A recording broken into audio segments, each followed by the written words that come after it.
Credit card points have allowed me to do cool things such as taking this $2,000 Japan Airlines business class flight for under $150 and staying at this $2,400 suite in Chicago for just $300. But I understand that people don't want to have and manage 18 credit cards like me, so in this video I will show you how you can elevate your travel life with free and upgraded hotel rooms, lounging in airport lounges, and flying first and business class for the price of economy with just these 5 credit cards. So if that sounds good to you, don't forget to hit that like button and subscribe and hit the notification bell below so you can join our growing family here on YouTube. So to me, the best credit card to get to immediately elevate your travel game is the American Express Platinum. Just by having this card, you already get access to premium lounges like the Centurion Lounge, but also you get access to a lot of priority pass lounges around the world. They will also reimburse you for clear and global entry, and global entry automatically gives you TSA pre-check. So just those two alone make your airport experience just that much better. Having the Platinum card gives you complimentary gold status at Hilton and Marriott, one of the 2 biggest hotel brands in the nation. And having gold status does give you the opportunity to get upgraded to rooms, but it just gives you that slightly elevated status that's more than people that,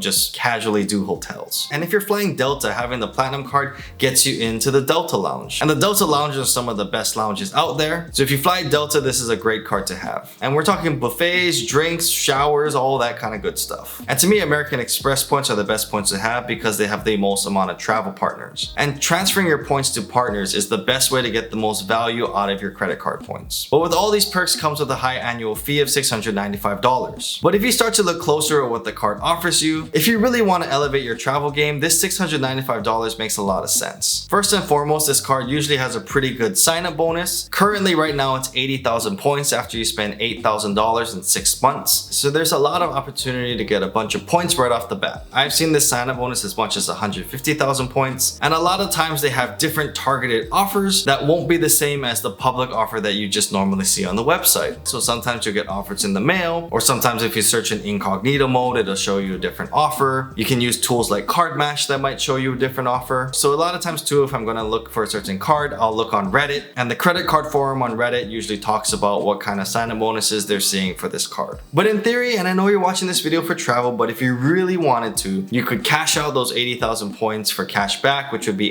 $8,000. Nope, wrong. $800, which for a $695 annual fee card, you can see how that kind of pays for itself a little bit. But we're here for the travel and the long run, so we're not going to talk about that. So in addition to your sign-up bonus points, the card gives you a bunch of different credits. So there's a $200 credit that you can use on an airline of your choice, and that can be for bags or just in-flight purchases, stuff like that. I typically use it on Delta for bag fees or for getting my fiance into the Delta Lounge because she doesn't have her own Platinum card. There's a $240 streaming credit every single year, and probably most people would use it for that Hulu Disney Plus package. And there's also a $200 Uber credit that you can use on Uber or Uber Eats. And most people Uber or Eat, a lot of times, so these are expenses that you would already normally have. So already with just those 3 credits alone, the effective annual fee is $55 a year. But wait, there's more. So one credit that I really value and I really enjoy about this card particularly is the $200 hotel credit. And you can use that when you book through Fine Hotels and Resorts or the Hotel Collection. And that's just Amex's hotel travel portal. And to me, I found the best value is to find a hotel in the Fine Hotels and Resorts that's worth somewhere between $200 and $400 a night. A lot of times Vegas has really nice hotels in that price range, or most recently I went to the Four Seasons in Chicago. But in general, that basically keeps a pretty nice hotel in the free to $200 range, which is typically normal if you're going to be traveling into a hotel. But what you wouldn't normally have, what you now have with Fine Hotels and Resorts, are things like complimentary breakfast, early check-in, late check-out. There's usually a property credit, and you're pretty likely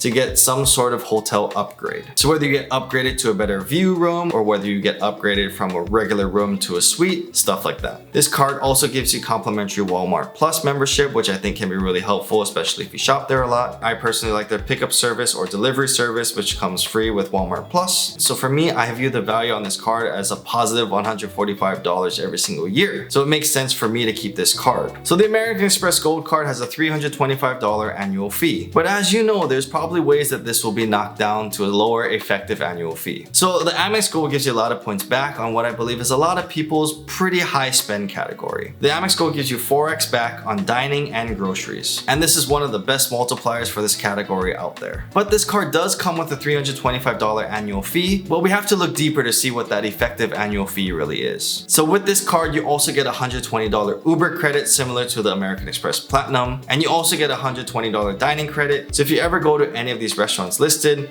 this credit is real for you as well. And they just added a $100 Resi credit, which if you live in an area that has a lot of Resi restaurants, this can work out really well for you as well. So taking those 3 credits into consideration, the effective annual fee for me is positive $15. And not to mention all the points that you rack up from the Forex spend in one of my highest spending categories. So the current sign-up bonus for this card is 60,000 points after spending $6,000 in the next 6 months. So with those 2 cards alone, you should be able to rack up a bunch of American Express points and have that little elevated level of travel. And if you're in a situation like me, it would be for a positive effective annual fee. So to me, those 2 cards are pretty good on the American Express side. And because we only have 5 slots, I think we only really have spots for one more ecosystem. So we have to pick between Citi, Chase, and Capital One. And to me, that comes down to what transfer partners are available. And by comparing all the travel partners, I believe Chase works the best out of all of them. Citi and Capital One do not transfer points to hotels like Chase does. So the third card will be the Chase Sapphire Preferred. And the main reason why you want this card is because this card allows you to transfer Chase points to the travel partners. You need to have one of the Sapphire cards, either the Sapphire Preferred or the Sapphire Reserve, in order for you to do this. Because you already have the American Express Platinum card, you don't need the Reserve because there's a lot of double ups and all the premium perks that the Reserve has. And for me personally, I think the American Express Platinum does a better job at giving you the premium travel perks than the Chase Sapphire Reserve, and that's why we picked the Preferred for this video. And we mentioned it before, but one of the biggest perks of having the Chase card is to be able to transfer points to Hyatt for hotels. And the reason why I really like Hyatt hotels is that dollar for dollar, your points go a lot farther at Hyatt hotels than all the other hotel chains. So if you were trying to get a hotel in San Diego, you could look at the Hyatt Andaz, which is a premium hotel for the Hyatt brand. And you can stay there for one night starting at 20,000 points. However, if you look at a brand like Hilton, a DoubleTree hotel, which is nowhere near the level of quality and I guess luxury that the Andaz can provide, that hotel is going for 60,000 points, which is 3 times more points. And that's to me where I found the most value with Chase points, is redeeming them for Hyatt. But they also still have all the major airline partners, so they're pretty good on that as well. The Chase Sapphire Preferred has a $95 annual fee, and to me it's not like the other ones where there's a lot of credits to offset the $95 annual fee. I just look at that as that's my price to keep the portal open in order for me to keep my Chase points and redeem them. There is usually a pretty big sign-up bonus for the Chase Sapphire Preferred. Right now they're doing a special where you get 60,000 points after you spend $4,000 in the first 3 months of having the card, and they also give you a $300 travel credit that you can use for that year through Chase Travel. So to me, this is a good opportunity to use that portal and that $50 credit. But for me, I usually try to book hotels through points, so I haven't really gotten to use this credit that often. But if you do like to use the travel portal, then yeah, you could apply that $50 to your effective annual fee, and this card will cost you $45 instead of $95. Again, because I do value qualifying nights at different hotels, I like to book hotels with the actual hotel partner themselves, not through a portal, but it's totally up to you how you want to handle everything. The Chase Sapphire Preferred has a pretty good multiplier on dining at 3x. They also give 3x on select streaming services, and they also give 3x on online groceries. I think they exclude Walmart and Target, so I guess that leaves maybe Safeway or something like that. But I do believe there's a better card out there to actually gain Chase points. And that brings up the next card, the Chase Freedom Unlimited. So this is our first no annual fee card on the list, and very similar to the Amex Gold card, this card is going to be the one earning your Chase points for you. In addition to the sign-up bonus of 20,000 points when you spend $500 in the first 3 months, this card gives you 3x back on dining and drugstores, and gives you 1.5 back on everything else. And this confused me at one point, so I just want to be very clear. Though they advertise this card as a cash back card, they actually give you the cash back in terms of Chase Ultimate Rewards points. So if you only had the card on its own, you would only be able to redeem this for cash back, but because you have the Chase Sapphire Preferred, you can then get better value by transferring those points to your Preferred account and then transferring those points to those airline and hotel partners. So this card is a Visa card, and you can use this card, for anything outside of dining and groceries. And if a merchant doesn't take American Express, you can use it here as well. The only warning that I have on this card is that if you're going out of the country, this card does charge foreign transaction fees.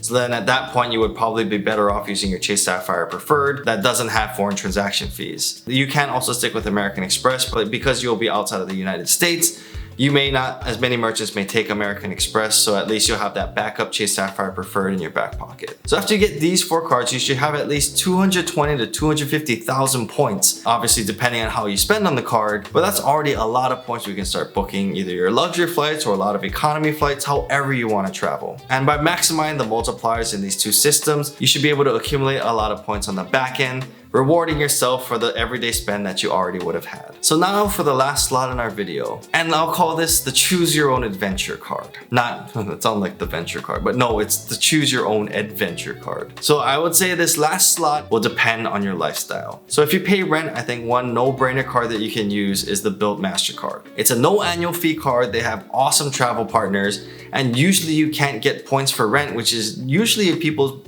possibly biggest expense. So I personally own my home, so I don't pay rent, so I don't actually have this credit card. But from what I understand, if your landlord takes credit card, or if you're able to process your rent online, you can get rewarded with points on this. And because it's a no annual fee card, it's kind of a win-win situation for you. But if you don't pay rent, or maybe your rent doesn't take a MasterCard or any credit card for you to process, then I see 2 options for you. I would say if you live in an airport where there's a hub, so like San Francisco has a United hub, or if you fly Southwest a lot, it may make sense for you to get one of their branded credit cards. These credit cards may come with free bags, or maybe priority seating or something like that, but that's why you have to fly that a lot in order for that to make sense. I think there are a lot of better cards other than branded airline cards, but if you use that airline a lot, I think it can make sense for you. And then the last option for you is some kind of hotel card. A hotel card that can give you a free night if you have a player 2 or a significant other, someone else that wants to get into this credit card game as well. They can also get a hotel card. You can pull together 2 free nights. I think that works out very well. My personal suggestion out of all of the hotel cards is the Marriott Bonvoy Brilliant card. Though the annual fee is $650, they do give a $300 restaurant credit that is pretty easy to use, and they give you a free night every single year. So as long as you book a night that's worth more than $350, you make out on the card. That card also gives you platinum status at Marriott, which usually leads to an upgrade, or sometimes you can get free breakfast, and I've been treated pretty well with platinum status at Marriott, so I have 0 complaints there. And because Marriott is one of the biggest hotel brands in the nation, you can always find a Marriott anywhere where you want to be. And I think their hotels are pretty nice, and I think better than Hilton's in some way. The reason why I like this card over maybe the World of Hyatt card is because the World of Hyatt card only gets you Discoverer status, which isn't to me comparable to the platinum status you get with Marriott. And I just have found more Marriott hotels that I would want to stay at over Hilton's, and that's why I would pick that over something like the Aspire card. But yes, if you were forced into a situation